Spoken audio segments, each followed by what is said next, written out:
Shabbos Daf Nod Hey is almost entirely Agarata discussing the suffering of the tzaddikim, the righteous.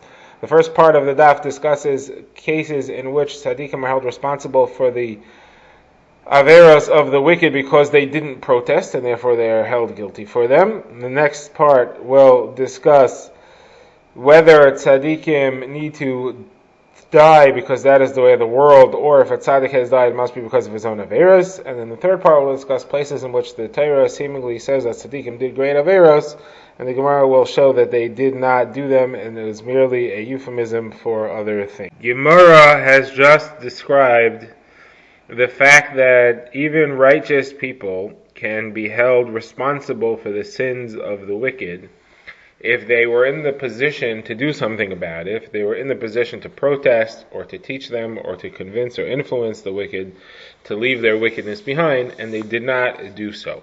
That is going to be the theme of the first part of this Gemara. The Gemara will relate the story from the days of Chazal about it, and then the Gemara will move on to a discussion of the time of the destruction of the Beis Hamikdash, when that was a central theme there, that the tzaddikim were held responsible even for the sins of the Rishayim. The Gemara will have some explanation of a passage in Sefer Yecheskel which discusses that. So let's first see the modern story, at least modern as in that it's in the days of Chazal, the Amoraim. The Gemara says that Rav Yehuda was sitting in front of Shmuel. Shmuel was a judge in a court, and a woman entered the courtroom and cried about something that was happening to her, and Shmuel did not listen. So Rav Yehuda said to Shmuel, how could you not listen? Don't you know the pasuk that says, somebody who closes his ears to the crying of the poor, he will also call out and not be answered. So Shmuel said, I'm okay, it's my teacher who's the problem here. Meaning, he said to Rav Yehuda, he said, you're okay, you're in cool water, and your head is in cool water, meaning me, I'm your head.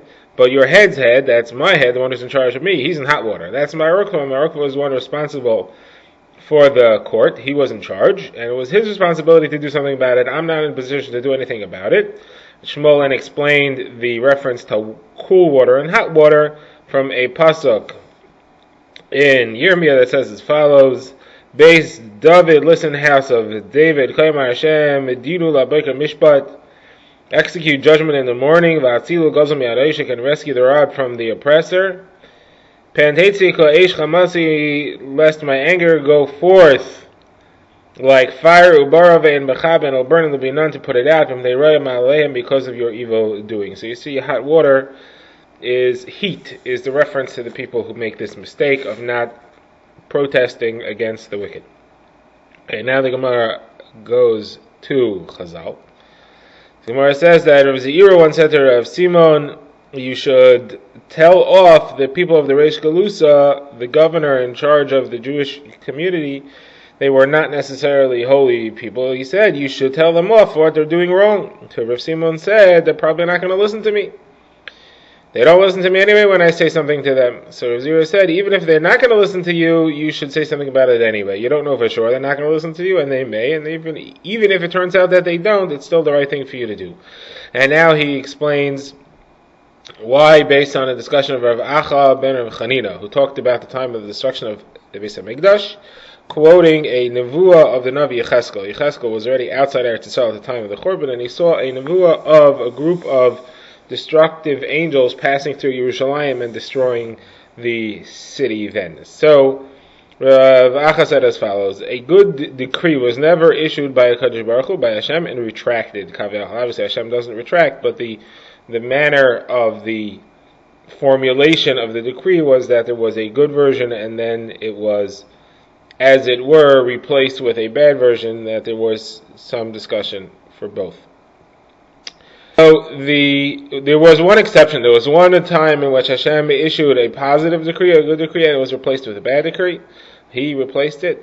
Kaviyachol. Again, that's concerning this nevuah. So the nevuah, the prophecy is as follows. Hashem, Elav Hashem said to the angel, the destructive angel, Avor b'seicher, pass through the city, b'seich Yerushalayim, through Yerushalayim. His visu tava mitzchay al mitzchay ha'anoshim ha'neinochem ha'navachim makal te'evas ha'nasis b'seicha. Mark the letter Tav, the last letter of the Jewish alphabet, the Hebrew alphabet, on the foreheads of the people who moan and groan over the terrible things that happen in their midst. Now, who are these people that moan and groan over the terrible things? Those are the tzaddikim, and they were marked with the letter Tav. Why? So Rav Acha explains. HaKadosh Baruch Hu said to the Malach Gabriel, he said, go mark a Tav in ink on the foreheads of the tzaddikim, and mark a Tav in blood on the foreheads of the Rishayim. That way, the angels of destruction who come to the city will see that one who has a Tav of ink should be saved, and one who has a Tav of blood should be totally destroyed, and they will be under the power of the angels of destruction. So the Gemara says, Midas Hadin, the aspect of justice, said that it's not correct. He said, what is the difference between these and these? There's no difference, they're both the same.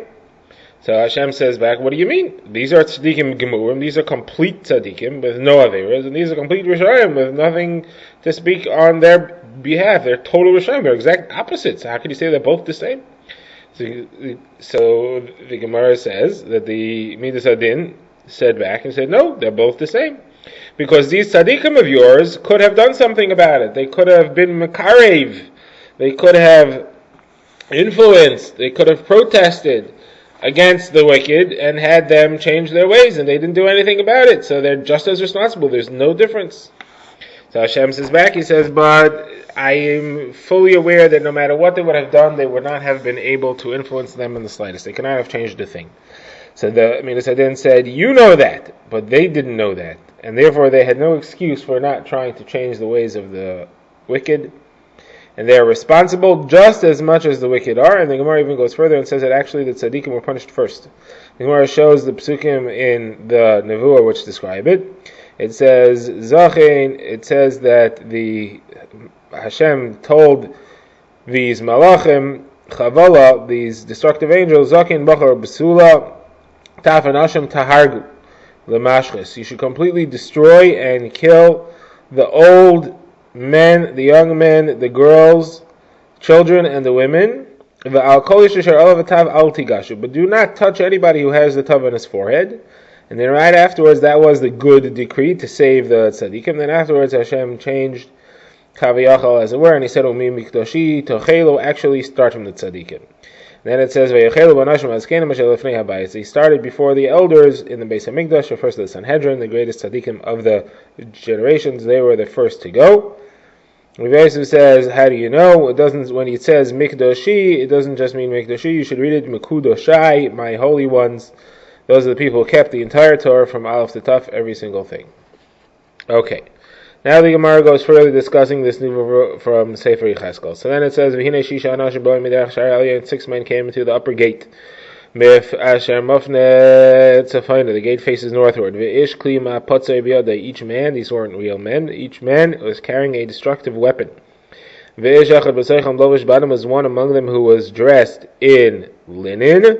V'gasam b'seifer b'masam, and he was carrying a pen, a quill, an inkwell, on his waist. And they stood at the copper mizbech. The Gemara says copper mizbech. In times of the destruction of the Beis Hamikdash, there was no copper mizbech. The mizbech was made out of stone.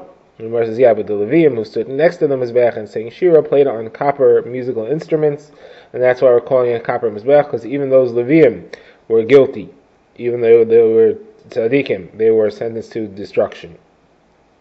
The Gemara says, and who are these 6 men? So they are Ketzef, Av, Chema, Mashchus, Meshaber, Machala, fury, anger, wrath, destroyer, breaker, and annihilator. Okay, now the Gemara says, what is the letter Tav? What's the significance of that? And the Gemara gives 5 answers to what the significance of Tav is. First of all, Rav. Rav says it's Techia and Tamos. The Tav of ink is you will live. The Tav of blood is Tamos, you will die. Shmuel says it's Tama Zuchos. The merit of the Avos, obviously, and Yaakov has ended. Rabbi Yochanan says, Tav is Tochoin Zuchos always. The merit of tzaddikim still protects. Those are for the tzaddikim. Reish Lakish says the Tav is the last letter of HaKadosh Baruch Hu's signature. When HaKadosh Baruch Hu signs something, he signs with the word MS. That is his signature, and the last letter of MS is Taf, and therefore that is what was put on their heads. Shmuel Nachmani says, no, the Tav is from Aleph ad Tav, from the letter Aleph to the letter Tav. These are the people who kept the entire Torah, that's why they are marked with a Tav of ink. Apparently, the Tav of blood is that they didn't keep anything from Aleph to Tav. The Gemara doesn't say that. Okay, now the Gemara asks, you're telling me that the Zechus of the Avos had ended. When exactly did the Zechus of the Avos end? So the Gemara says that there are 4 answers as to when the Zechus Avos, when the merit of the Avos Avin, when it ended. The Gemara says, number 1, Rav says it ended in the days of the prophet, the Navi Hoshea ben Beiri. Like it says there, I will uncover her disgrace in the eyes of those who love her, and no one will ever rescue her again. Meaning that the Zechus of the Avos will not be enough to rescue her anymore. Shmuel says it's from the days of Chazal. Chazal was the king of Aram who attacked Klal Yisrael in the days of the king of Yehoyachaz. Pasuk says, "V'Chazal ma'acharam lachatz Yisrael kol yemei Yehoyachaz." Chazal oppressed Klal Yisrael in the days of Yehoyachaz. Afterwards it says, "V'yachan Hashem oisem v'yirachamim." Hashem had compassion upon them and mercy. V'yifan aleim l'man brisa yisavim v'yitzchak v'yitzchak, and He saved them because of His treaty with Avram Yitzchak and Yaakov. Ava Ashchisam did not want to destroy them. Ashlicham, not to throw them away. May upon him from His face. Ad ata, until now. But from now on, He was willing to destroy them, and that Zechus did not stand anymore. Yeshua ben Levi is the third answer. He says from the days of Eliyahu Hanavi, when Eliyahu Hanavi was on Har Carmel, and he prayed to HaKadosh Baruch Hu to help in his demonstration of HaKadosh Baruch Hu's might. He said, "Vahiba Laisa Mincha." It's described, it was at Mincha time, Vayigash Eliyahu Hanavi Vayemer. Eliyahu Hanavi drew forth and he said, Hashem Elokei Avram Yitzchak v'Yisrael, Hashem God of Avram Yitzchak and Yaakov, Hayim Yivada. Today it should be known. Ki ata Elokim Yisrael v'ani avdecha v'dvarcha asisi kol advarim ha'ileh. I am your servant, and I did everything on your word, and that you are the true God, and it was only today. Today is the last time we're going to be able to use the Zechus of Avram Yitzchak and Yaakov. And the fourth answer, Rav Yochanan says, is from the days of Chizkiyahu HaMelech. There it says, Lamar v'mishra l'shalom ein kates al kisei David. For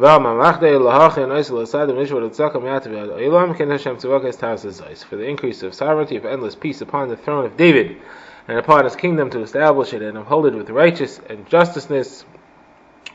and justice from now and forever. The kinas Hashem tzavakos tas azais, it will be the anger, the jealousness of Hashem tzavakos which will accomplish this. That shows from now on it's not the Zechus Avos anymore, it's the kinas Hashem tzavakos.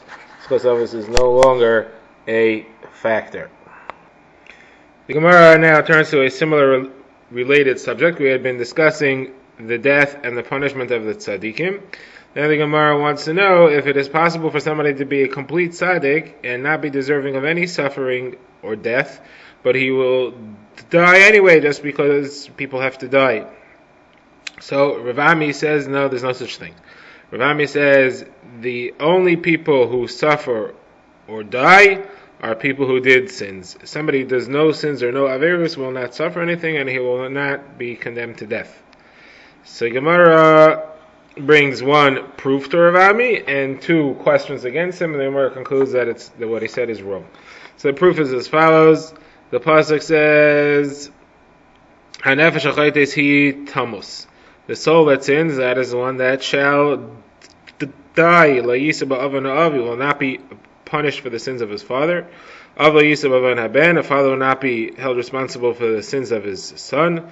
Tzidkas hatzaddik olav tia, somebody will have his own righteousness. V'rishas harasha olav tia, and a rasha will be responsible for his own sins. So there's no such thing as somebody who's condemned to death without being responsible for it. Ein yisurin b'lei oven. Now we have a proof that there's no suffering with that. Like it says, people will suffer because of their averus. So somebody who didn't sin will have no death and no averus. Now the Gemara has 2 questions to answer about me. First of all, a brisa that says that Moshe and Aaron seemed to die even though they did no averus. The brisa says as follows, that the Malachim came to Hashem and they said, "Why did you decree the death of Adam Rishon?" Hashem said, "What do you mean? I gave him 1 mitzvah. It was an easy mitzvah, and he didn't do it." So they said, "But Moshe and Aaron kept the entire Torah. Why did they die?" So he said, "Listen, there's one thing that happens to everybody. The wicked, the good, everybody has to die." So you see clearly Rav Ami is wrong. This Brisa says that Moshe and Aaron didn't do anything wrong. They died just because everybody has to die. So Gemara says, you're right, that's against Rav Ami, but there's another Brisa that supports Rav Ami. It's Shimon ben Elazar, who says Moshe and Aaron, they died because of an avera that they did. At Mei Meriva, Hashem said, Yam lehemantem bi lakdisheni. You did not sanctify my name. You didn't believe in me, and therefore I'm not taking you into Eretz Yisrael. That clearly shows that had they not done that avera, they would have gone into Eretz Yisrael, and they would not have had to die.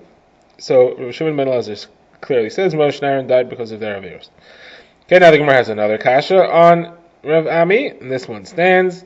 The Brisa says there are 4 people who died because of the snake. The snake did the avera. The snake caused the avera of the Yitzadas, which brought the decree of death to the world. The 4 people who died just because of the decree, not because of any averas, and those 4 people, the Brisa says, are Binyamin, son of Yaakov, Amram, father of Moshe, Yishai, father of David, and Kilov, the son of David. The Brisa continues and says, all of them we just know through our Masorah, but there is one that is hinted at in the Psukim, Yishai. The Pasuk discusses when Avshalom took over the kingship from David. He actually robbed it from David, and he appointed Amasa to be the general, to be the head of the army instead of Yoav. Now Amasa, the Pasuk says, was a cousin of Yoav. He was the son of Yisra the Yisraeli and Avigail. And it says that Avigail was the daughter of Nachash and the sister of Tzuria. Tzuria was the mother of Yoav. So this Amasa was a son of Avigail. Yoav was a son of Tzuria, and Avigail and Tzuria were sisters. But the pasuk had said that their father was called Nachash. So the Brisa asked, but it's not true. Their father was not called Nachash. Their father was Yishai. Tzuria and Avigail were sisters of the children of Yishai. So Gemara says that Yishai is called Nachash. Yishai is called the snake because he is one of the few that only reason that he died was because of the snake. He didn't do anything wrong, he died just for that. So you see this Brisa clearly holds that these 4 people died without sin. So maybe you'll tell me, okay, but we already said Moshe and Aaron, and Rav Ami had a Brisa, Rav Shimon ben Elazar, who supported him. So the Gemara says this has to be, the author of this Brisa has to be Rav Shimon ben Elazar, because the Brisa that said that Moshe and Aaron had died without sin would not have said that only 4 people did, it would have said that 6 people did, because Moshe and Aaron. Obviously, this Brisa that says only 4 and leaves Moshe and Aaron off the list is Rav Shimon ben Elazar, who holds that Moshe and Aaron sinned. So you see, even if Shimon ben Elazar agrees that there are some people who died without sin, so there's nobody who holds that that everybody had a sin and Rav Ami must be wrong. The Gemara concludes that you're correct. Rav Ami's statement is wrong. Either these 4 or these 6 must have died without sin, just because everybody has to die. Okay, we had said earlier that Rav Elazar ben Azariah was accused of having done an Avera, but it really wasn't him who did it. It was the fact that he didn't protest against his neighbor. Now the Gemara is going to discuss a number of other tzaddikim who the Torah seems to say did an Avera, but they really didn't. And it was said that way for a certain reason. The Gemara will discuss a list of them. This will take us to the end of the parak, actually. Today in the Daf we'll only discuss Ruvain and the sons of Eli. Okay, so let's see what the Gemara says about Ruvain. Ruvain, the Torah says that he slept with Bilhah, his father's wife. So the Gemara says, Rishon bar Nachmani says anybody who says he did that Avera is just a big mistake, because he did nothing of the sort. What he actually did was that he moved Yaakov's bed from Bilhah's tent to his mother Leah's tent. How do you know? Because right after it says that he slept with her, it says and the sons of Yaakov were 12, which shows that they were still all equal. Nobody did any Avera. Okay, now the Gemara quotes a Brisa that explains what happened. The Gemara says that it's not possible, the Brisa says it's not possible that he would have committed this Avera, because later, many years later, Klal Yisrael stood on Har Gerizim and Har Evel, and they listed the curses and the blessings that come to people who do things right or wrong.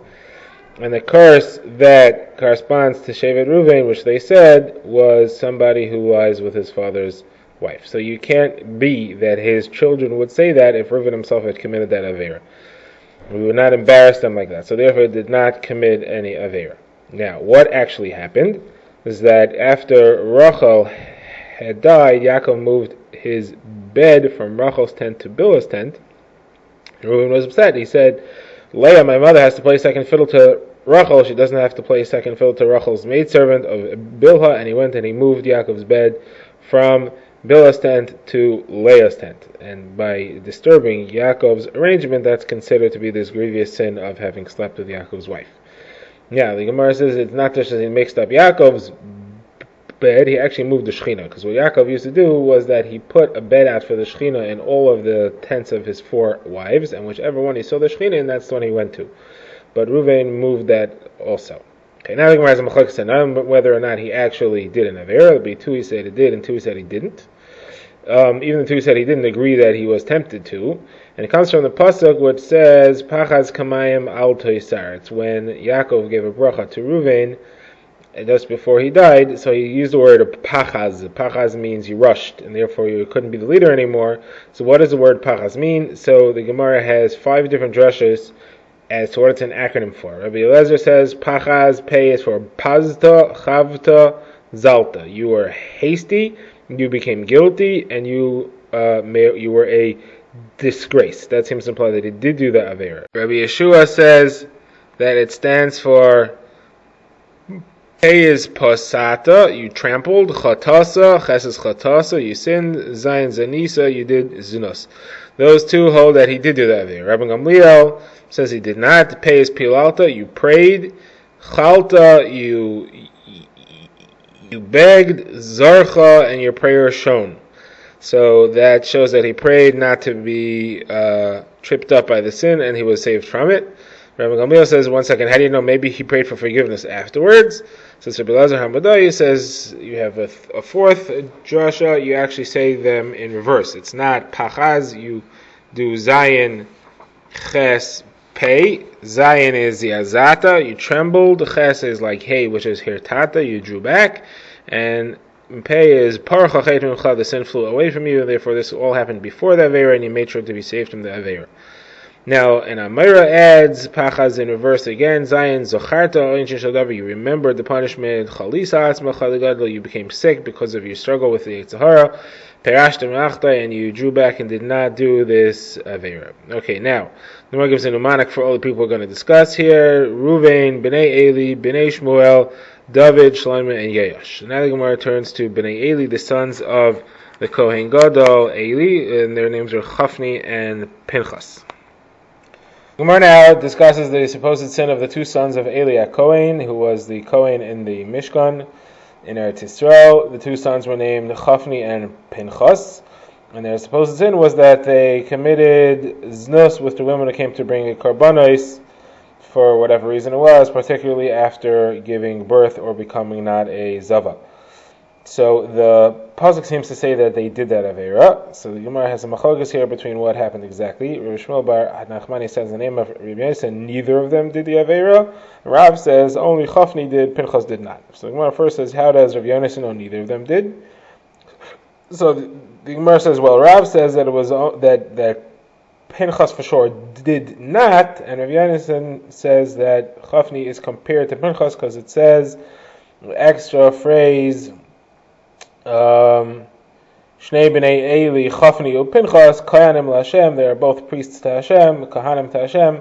So you see, they were both on the same level, and neither of them did the aver. Now, how do you know that? So, what was the actual meaning of what they did?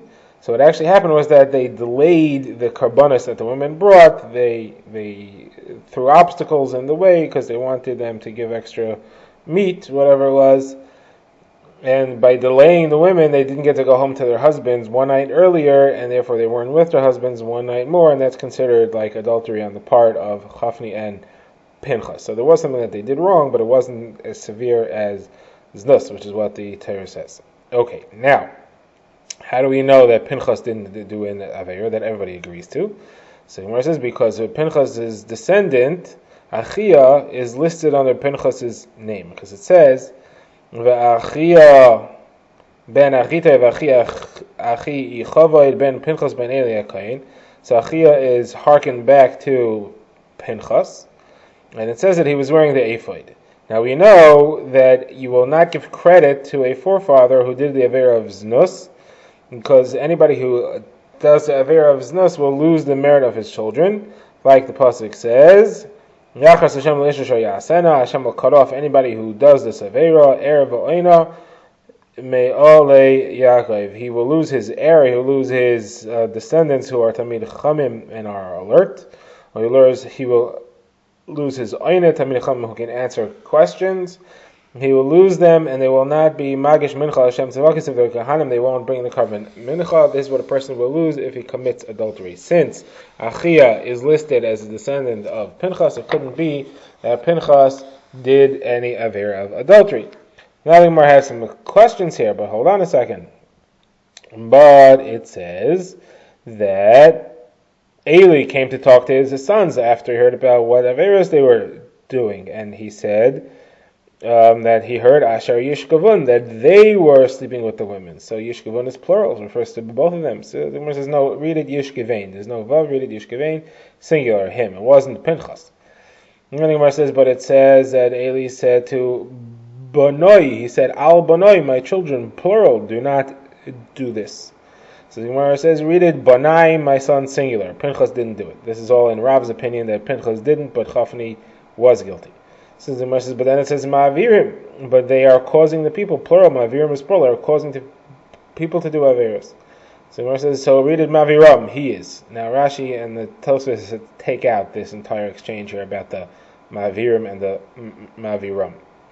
So then the Gemara says, but it says that they were B'nei Belial. They were both wicked. So the Gemara says, yeah, Chafni did Avera, and Pinchas didn't do anything about it. So therefore he's called wicked. That's Rav's opinion that Chafni did it, but Pinchas didn't. And Rav Yonasan connects Pinchas and Chafni and says that they did not. Neither of them did.